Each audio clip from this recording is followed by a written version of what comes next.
সুযোগ থাকার পরেও গোল টেস্ট জেতার জন্য না খেলে কিংবা জেতার মানসিকতা না দেখিয়ে পার্সোনাল মাইলস্টোনের জন্য খেলে শান্ত এবং মুশফিকরা যে অন্যায়টা করেছেন, এটা দেশের ক্রিকেটের সঙ্গে, ক্রিকেট খেলাটার সঙ্গে সৎ আচরণ হলো না। I am so sorry to say, কিন্তু এটা আমার মনে হয়েছে।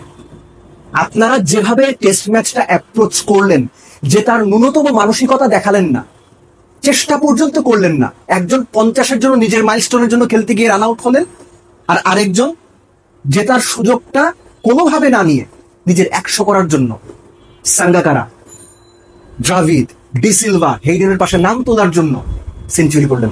শান্ত এবং মুশফিক, আপনারা যে কাজটা করেছেন, যেভাবে টেস্ট ম্যাচটা খেলেছেন, খুব বাজে হয়েছে, দেখতে খুব দৃষ্টিকটু লেগেছে। আপনাদের কাছ থেকে এগুলো প্রত্যাশিত না।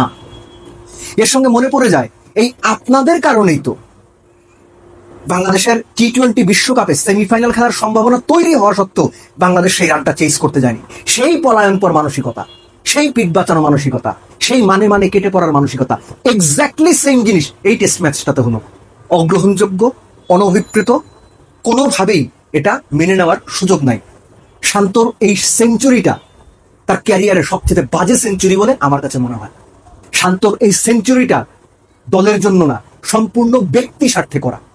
শান্তর এই সেঞ্চুরিটা দেশের জন্য না, দেশের কথা চিন্তা করে না, দেশকে জেতানোর জন্য না, বরং নিজের নামের পাশে নিজের গ্লোরির জন্য ব্যক্তিগত লোভ, লালসা চরিতার্থ করার একটা হীন প্রয়াস ছাড়া আর কোনো কিছু না। কথাগুলো শুনতে শান্ত যদি এই কথাগুলো শোনেন, তার হয়তো মন খারাপ হবে, তিনি হয়তো কষ্ট পাবেন, কিন্তু বাস্তবতা হচ্ছে আপনি দেশের জন্য খেলেননি, আপনি দলের জন্য খেলেননি, দলকে জেতানোর জন্য খেলেননি, আপনি নিজের জন্য সেঞ্চুরি করেছেন। এবং সেঞ্চুরি করার পরে যে 3টা ছক্কা 7 বলের ব্যবধানে আপনি মারলেন, সেটা এই প্রশ্নটা আবারও উস্কে দিয়েছে, কেন সেটা আগে করলেন না। আপনার বোর্ডে 177 রান, আপনার লিড 187, আমি ধরে নিলাম গল টেস্টের পঞ্চম দিনের প্রথম 10 ওভার আপনি এবং মুশফিক মিলে 30 রান করেছেন, 217 রানের লিড হতো। তারপরের 10 ওভারে কেন আপনারা 50 করার টার্গেট নিলেন না, 60 করার টার্গেট নিলেন না? সেঞ্চুরির লোভে, 15 লোভে? যদি বৃষ্টি আসার আগে এমনিতেই তো 247 লিড ছিল, শ্রীলঙ্কাকে ডিক্লেয়ার করে দিলে কি হতো? কিংবা বৃষ্টি পরে যখন খেলা শুরু হলো, মোটামুটি 2-3 ওভারের মধ্যে আপনি 100 করে ডিক্লেয়ার দিলে কি হতো? করেন আপনি 250 ওভারে। সেই চান্সটাই আপনারা নিলেন না কেন?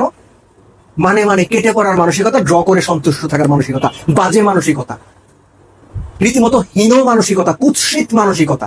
আপনাদের কাছ থেকে এগুলো প্রত্যাশিত না। মুশফিকুর রহিম একদম খোলসের ভেতরে ঢুকে গিয়ে যখন দেখলেন আকাশে মেঘ, ভাই 50 করতে হবে বৃষ্টি আসার আগে, কোন রকমে দৌড়ে গিয়ে পারলেন না। ভালো হয়েছে, ভালো হয়েছে, এটা বিচার। 50 আপনার নামের পাশে নাই। বাংলাদেশকে জেতানোর জন্য আপনাদের দুজনের কেউ খেলেননি। আপনারা দুজন খেলেছেন ব্যক্তিগত 50-র জন্য, ব্যক্তিগত 100-এর জন্য। এই 100 করে বাংলাদেশের কি উপকার হলো? বাংলাদেশের কি কাজে লাগলো? যারা এই সিদ্ধান্ত নিলেন ম্যাচটা এভাবে অ্যাপ্রোচ করার, তিনি কে? কারা? ক্যাপ্টেন, কোচ, দুজনে মিলে? নাকি ক্যাপ্টেন কোচ ঢাকায় বসা বিশেষজ্ঞরা? না, টেস্টের জন্য খেলো। প্রত্যেকটা বর্গকে প্রশ্নের মধ্যে আনা উচিত, জবাবদিহিতার মধ্যে আনা উচিত। কেন বাংলাদেশ জেতার অ্যাপ্রোচ করলো না? অনেকে বড় বড় কথা বলেন, প্রেসিডেন্ট আসেন, প্রেসিডেন্ট যান। খেলার মানের কোনো পরিবর্তনের চাইতে মানসিকতার কোনো পরিবর্তন হয় না, এটা অ্যালার্মিং। এটা আমরা আপনারা ঠিক করব না, এটা যাদের দায়িত্ব তারা কি করছেন? তারা কি জবাবদিহির আওতায় আনছেন? কোনো পর্যায়ে ক্রিকেট বোর্ডে জবাবদিহি নাই, টপ থেকে বটম কোথাও জবাবদিহি নাই। এই যে শ্রীলঙ্কার বিপক্ষে, শ্রীলঙ্কার এগেইনস্টে ম্যাচ জেতার একটা সম্ভাবনা অন্তত তৈরি করার যে চেষ্টাটা পর্যন্ত বাংলাদেশ করতে চাইল না। আমার অনুমান আফগানিস্তান, আয়ারল্যান্ড, এমনকি পরবর্তীতে এখন যদি আপনি অন্য কোনো টেস্ট স্ট্যাটাস দেন, উগান্ডা, নেদারল্যান্ডস বা অন্য কোনো দেশ, তারাও এই ম্যাচ জেতার জন্য হয়তো চেষ্টাটা করবে। 50 ওভারে শ্রীলঙ্কাকে 250 রানের টার্গেট যদি দেওয়া যেত, শ্রীলঙ্কাও হয়তো ওই সুযোগটা নেওয়ার চেষ্টা করলেও করতে পারতো, আমাদের অপরচুনিটি তৈরি হতো। স্পিনাররা টার্ন পাচ্ছিলেন, আমরা তো ভালো কিছু করতেও পারতাম। এর চেয়ে দুঃখজনক আর কিছু হতে পারে না। এটা নিন্দনীয়, এটা অন্যায় হয়েছে, খারাপ হয়েছে। একবারই অনেকে হয়তো বলছেন এটা দেশের সাথে একরকম প্রতারণা, তাদের খুব বেশি দোষ দেওয়া যায় না। আপনারা প্রতারণা করেছেন কিনা আমি জানি না, কিন্তু দেশের জন্য, দলের জন্য যে খেলেননি এটা নিশ্চিত। আপনারা খেলেছেন নিজেদের 100-র জন্য, নিজেদের 50-র জন্য, মান বাঁচিয়ে কোন রকম মানে মানে কেটে পড়ে ড্র করার জন্য, ড্র করে পিঠ বাঁচানোর জন্য। এই মানসিকতার জন্য আপনাদেরকে ধিক, ধিক এবং ধিক।